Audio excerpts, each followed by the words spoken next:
दूर, बहुत दूर, अंतहीन अंतरिक्ष की शांत खामोशी में राजू, जो 6 साल का था, और प्रिया, जो 5 साल की थी, रहते थे।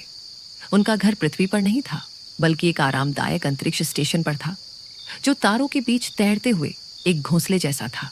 रियूंग उनके कुत्ते को दीवारों से धक्का देकर तैरना बहुत पसंद था, जबकि मिट्ठू तोता अक्सर अपनी बड़ी खिड़की से गुजरते हुए ग्रहों को देखकर चहचहाता था।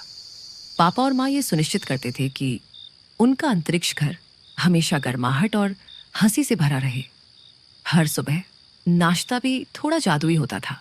भोजन के छोटे दाने उनके डिस्पेंसर से धीरे से तैरते हुए निकलते थे और उनकी प्लेटों पर बिल्कुल सही बैठ जाते थे।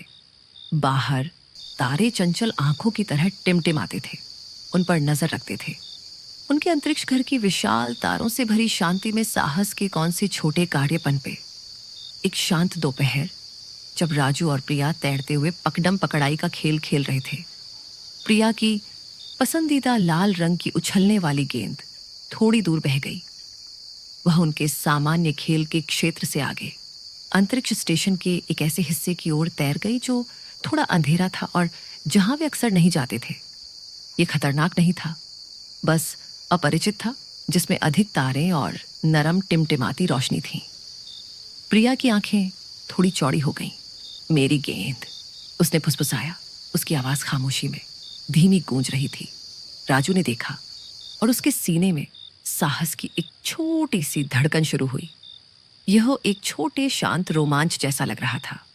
पापा और माँ ने उन्हें धीरे से सिर हिलाया, उन पर भरोसा करते हुए। रियो ने अपनी पूंछ हिलाई, थोड़ी खोजबीन के लिए तैयार, और मिट्ठू ने अपना सिर झुकाकर उत्सुकता से देखा। क्या एक साधारण खोया हुआ खिलौना उन्हें अपने ही घर में एक ब्रह्मांडीय चमत्कार तक ले जा सकता था? गहरी सांस लेकर राजू ने धीरे से धक्का दिया, छोटे हैंडहोल्ड से खुद को निर्देशित करते हुए। प्रिया उसके पीछे पीछे आई। उसकी हरकतें सावधान और बहादुर थीं।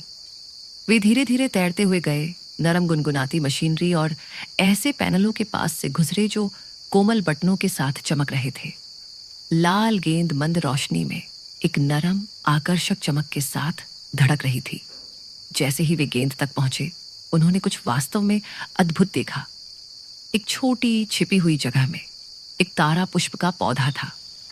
यह राजू के हाथ से बड़ा नहीं था, लेकिन यह छोटे चमकीले फूलों से ढका हुआ था, जो वास्तव में फूल नहीं थे, बल्कि छोटे चमकते हुए नक्षत्र थे।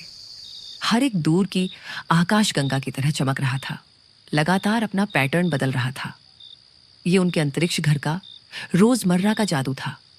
उनके अन्वेषण का साहस उन्हें ऐसी चमकती रोजमर्रा की जादू से कैसे रूबरू कराएगा। उन्होंने गेंद वापस ले ली। तारा पुष्प को देखकर उनके दिल विस्मय से भर गए थे। उन्होंने अपनी खोज पापा और माँ के साथ साझा की, जो गर्मजोशी से मुस्कुराए। साहस हमेशा बड़ी लड़ाइयों के बारे में नहीं होता, पापा ने कहा। कभी कभी यह शांत कोनों की खोज करने और अपने दिल पर भरोसा करने के बारे में होता है। माँ ने जोड़ा, और जादू हमारे चारों ओर है, अगर हम में देखने का साहस हो। परिवार ने बाकी दोपहर तारा पुष्प को देखते हुए बिताई। उसकी कोमल चमक ने उस जगह को आरामदायक रोशनी से भर दिया था। उनका अंतरिक्ष घर और भी खास लगा। विशाल ब्रह्मांड में गर्माहट और आश्चर्य की एक छोटी सी जेब जैसा। एक साहसी दिल को विशाल अंतरिक्ष में भी कौन सा दिल को छू लेने वाला जादू हमेशा मिलेगा। जैसे ही रात उनके अंतरिक्ष स्टेशन पर छा गई, उसे तारों की रोशनी से नहला दिया। राजू और प्रिया अपने बिस्तरों में दुबक गए।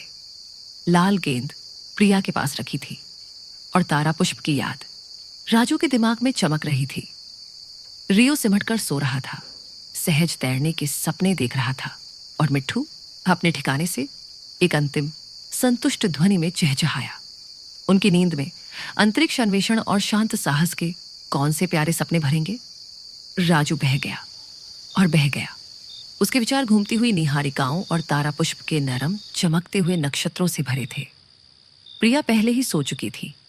उसके चेहरे पर एक शांत मुस्कान थी। रियो गहरी शांतिपूर्ण नींद में था, और मिट्ठू स्थिर और संतुष्ट था। राजू, प्रिया, रियो और मिट्ठू सभी शांति से सो रहे थे। उनके सपने उनके अंतरिक्ष घर के रोजमर्रा के जादू और उस शांत साहस से गर्म थे जिसने उन्हें उसके छिपे हुए चमत्कारों को खोजने दिया। शुभ रात्रि बहादुर छोटे खोजकर्ताओं। चैन से सो जाओ।